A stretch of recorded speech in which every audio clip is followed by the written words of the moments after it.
અરવલ્લી જિલ્લાની જાહેર જનતાને જણાવવા માગું છું કે સરકાર દર વર્ષે એપ્રિલ અને મેમાં સુજલામ સુફલામ જળ અભિયાન કે જે ખેડૂતોને તળાવમાંથી કે ચેકડેમમાંથી વાંગામાંથી માટી લઈ જવી હોય તો ખેડૂતોના હિત માટે યોજના લાવે છે।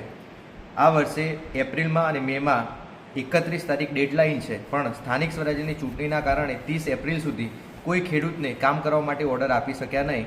30 તારીખ પછી અત્યારે આજ દિન સુધી જિલ્લા વિકાસ અધિકારી સાહેબને, જિલ્લા કલેક્ટર સાહેબને, અહીંયા કાર્યપાલક ઇજનેર સાહેબને તમામને વારંવાર લેખિત, મૌખિક અને રૂબરૂ આવીને રજૂઆત કરી કે સ્થાનિક સ્વરાજ્યની ચૂંટણીના કારણે અરવલ્લીના કેટલાય ખેડૂતોને માટી લેવી છે પણ ઓર્ડર મળતા નથી।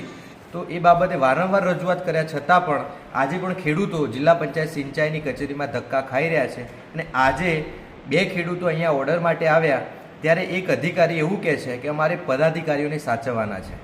એટલે એક તરફ ખેડૂતો અહીંયાથી ઓર્ડર લઈને તળાવ કે ચેકડેમ કે વાંગું ઊંડું કરીને માટી લઈ જાય તો એનું બિલ અહીંના જિલ્લા સદસ્યોને કે પદાધિકારીઓને સાચવવા માટે આપવાનું। એટલે પદાધિકારીઓ સેવા માટે આવે છે કે આ રીતે તળાવોના બિલો લેવા માટે?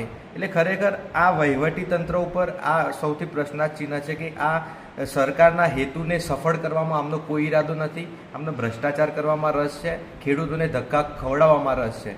એટલે અરવલ્લી જિલ્લા કલેક્ટર સાહેબ અને જિલ્લા વિકાસ અધિકારી સાહેબે ખરેખર તાત્કાલિક ધોરણે, ઓછો સમયગાળો છે, 31 તારીખ ડેડલાઇન છે, તો તાત્કાલિક ધોરણે ખેડૂતોના હિતમાં નિર્ણય લે।